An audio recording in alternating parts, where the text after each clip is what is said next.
Hello and welcome back to Dungeons & Dragons, Planescape, Torment, the Enhanced Edition. When we last left off, we saved this guy's daughter. Hooray! I already asked him for a place to say between videos, but what are you selling here? Peasant, which heals 80 hit points, and Merchant, which does 20 hit points per hour for 8 hours, so that would be 160. But he sells blood charms, clot charms, cheese, and whispering flasks. Let's see here. Want to keep those. I could honestly get rid of those, and that's fine. Yeah. I've got one wand with 99. I don't think I'm going to need either of those. So, yep. I doubt I'm going to be using this again. We're going to the Traveler. Nope. Friends. Yeah, I'm good. Scroll of Identify. Meh. We got the Traveler. Battle Axe. Knife. Punch Daggers. Battle Axe Quality. Hammer. Stiletto. Stiletto.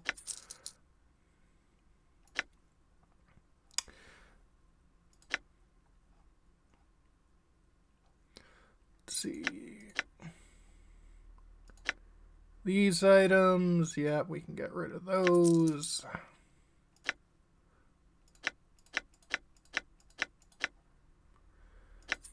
Toss those.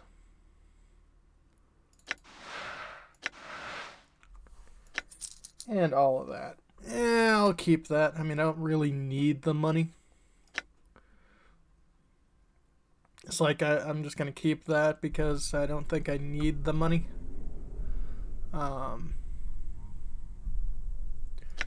Yeah, I think that should be all good.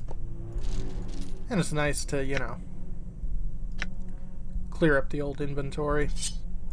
Also, apparently no one wants those, so goodbye. And, no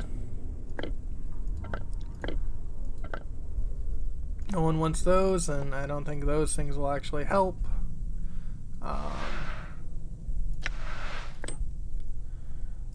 Let's see, what does that thing do again? Cast Embalming Greater, which, if I was a Dustman, I'd be able to get the spell of. But I'm not, and I don't want to be. So, it's not a super useful spell. Well, I'll keep it for now. How about you put that in your quick slot inventory? Because, yeah.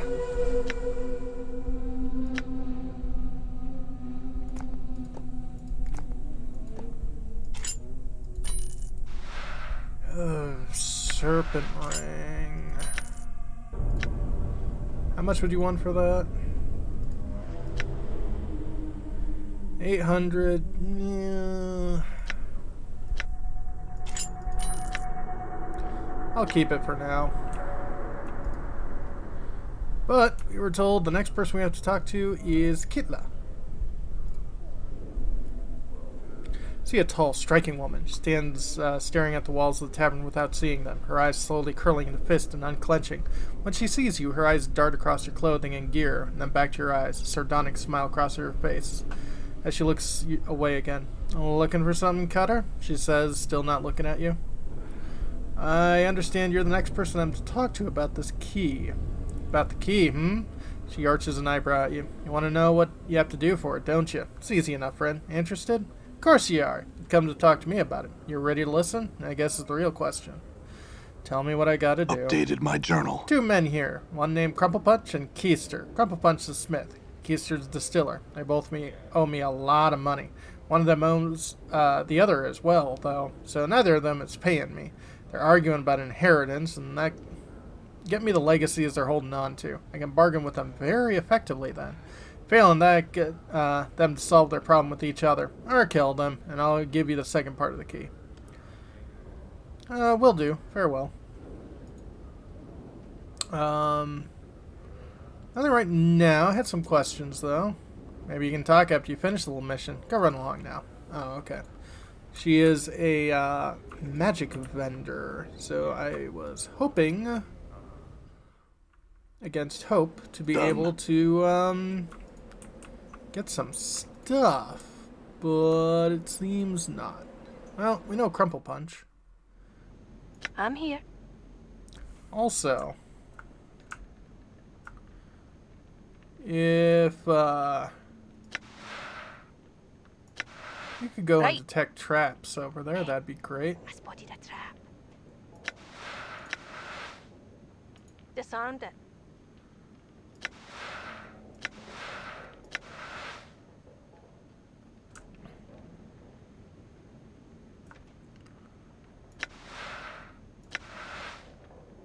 Got it.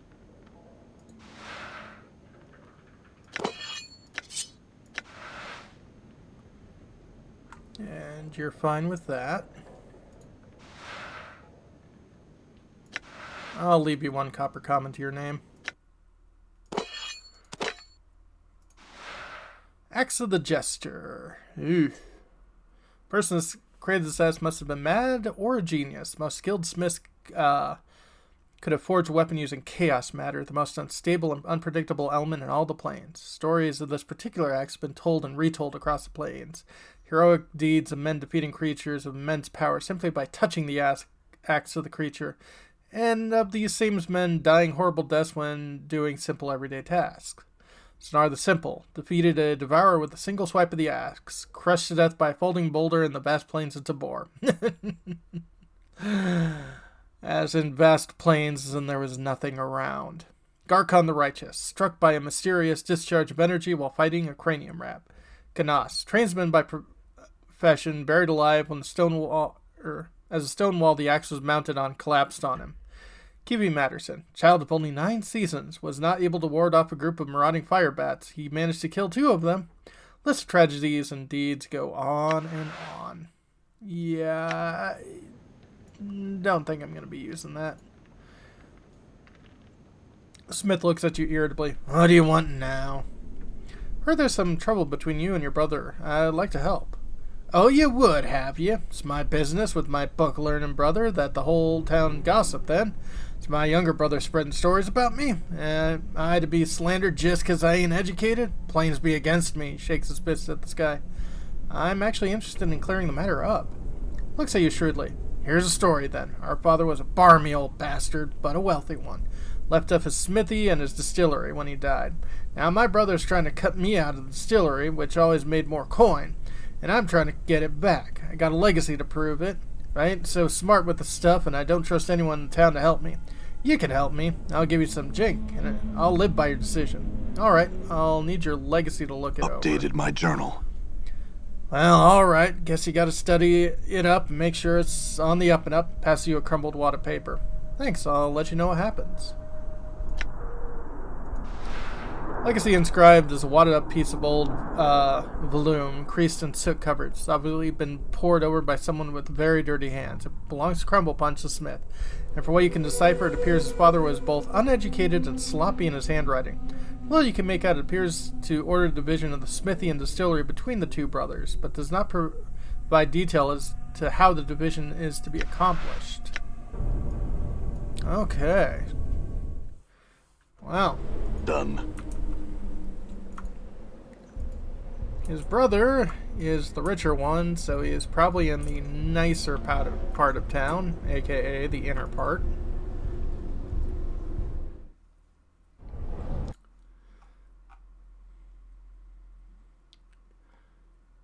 Let's see.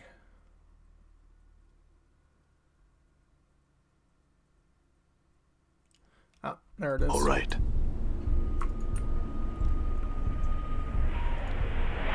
Right here.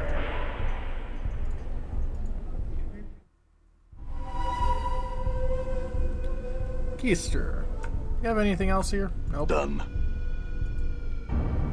See a lean man with a deeply tanned skin, piercing green eyes. Welcome to the Mako Brothers Distillery, he cries. If he could think of no one he'd rather see than you. What can I do for you today? Who are you? I'm Keister Mako, proprietor and half owner of the Mako Brothers Distillery. Can I sell you something? Let's see what you got. So you sell charms. Lots of charms. Let's see, those are all spells I know. You don't know that spell yet, so I'm just going to buy that. And you also sell heart charms, which is kind of nice. Let's see here. How about, since we got the money,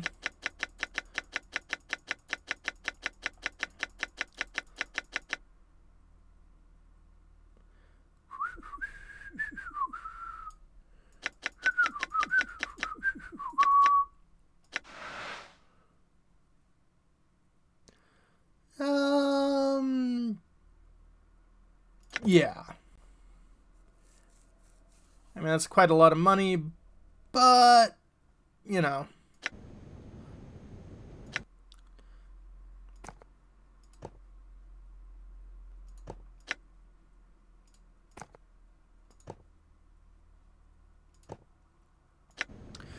It's good to have the ability to heal ourselves real quick like. Your brother sent me. He says he wants a negotiation about the inheritance between you and your father. Oh, did he? Did he? Well, I'll make sure your reward is more handsome if you decide my way. Tell you what, you get the legacy from him, study it, and convince him that you'll arbitrate it. You'll get a nice reward. How's that sound? I'll need your copy of the legacy to look over. Looks at you suspiciously, then relents. If it gets it done faster and better for me, then alright. Pass it over to you. Great. Farewell. Keister's legacy. Legacy is inscribed on a carefully folded piece of well-tended old vellum. It belongs to Keister the distiller, and from what you can decipher, it appears that his father was both uneducated and sloppy in his handwriting. All you can make out appears to suggest that two brothers devote themselves to increasing their wealth by building the businesses. And here the ink smudges into unreadability.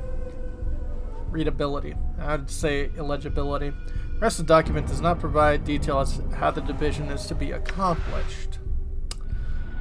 Huh. Well, cute.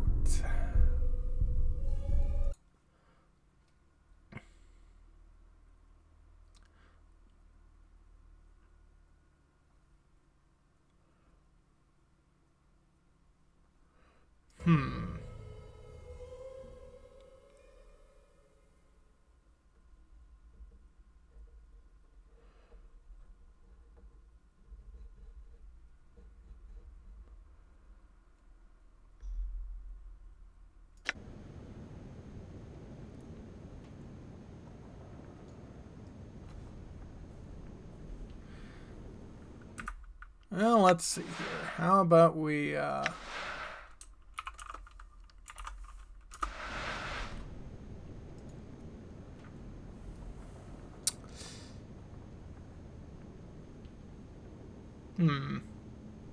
like to buy something. I'd like to buy something. I got your brother to agree to a binding negotiation. Will you? Damn. All right. Look over our legacies and tell one of us how you've decided. I'll be back. Farewell. I'm gone.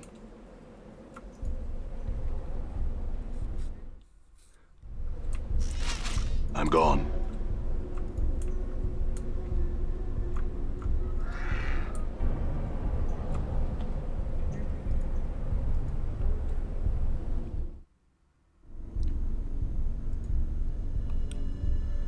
Have you made up your mind yet?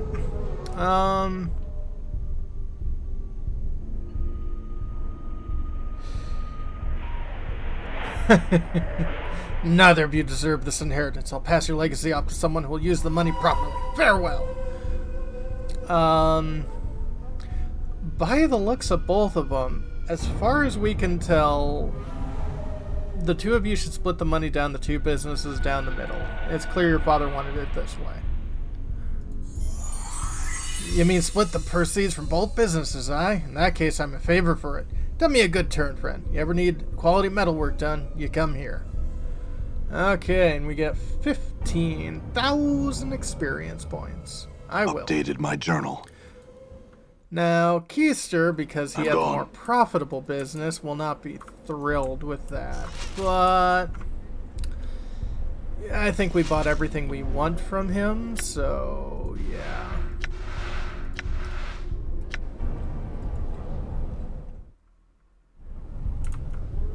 I'm gone.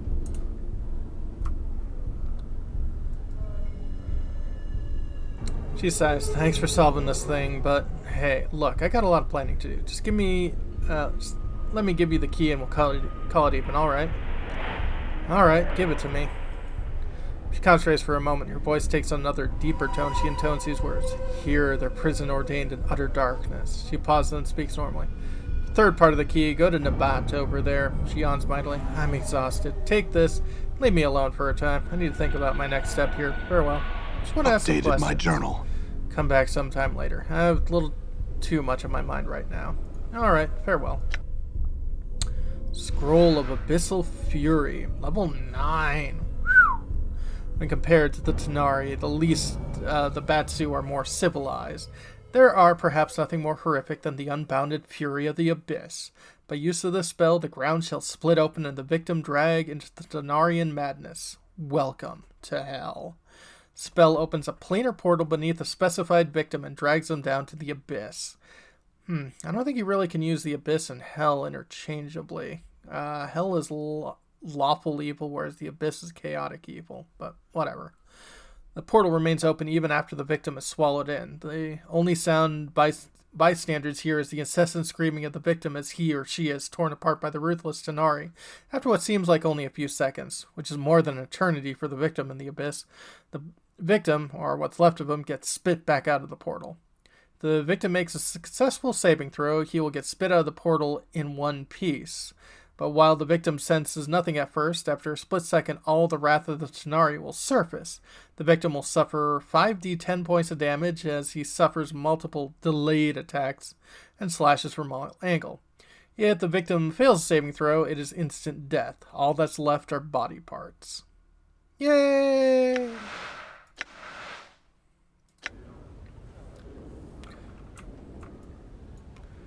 Not exactly, something I'd cast, but okay. Let's see here.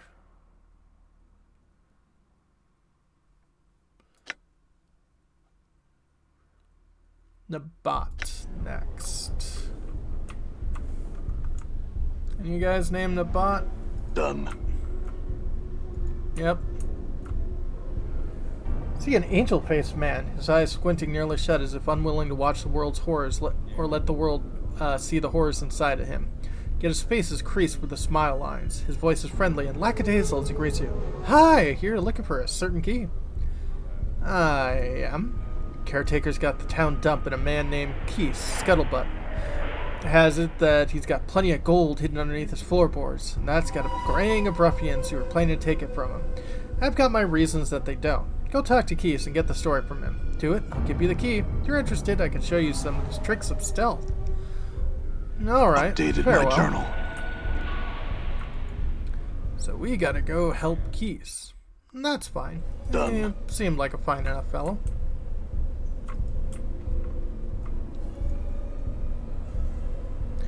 Have you come for enlightenment? Wisdom? Oh, it's you. He seems vaguely disappointed.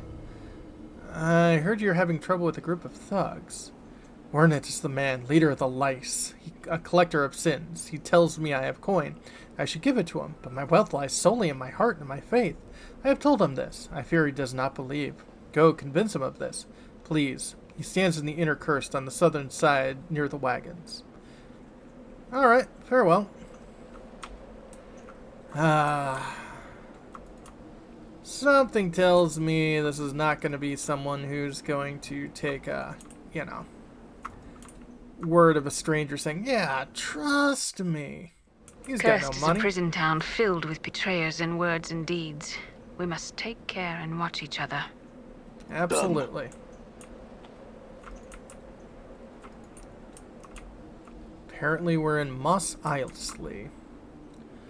Okay, well, there's Wernet. But that'll be for next time. When we come back, guess we're going to have to help Keese. Have a good one, folks.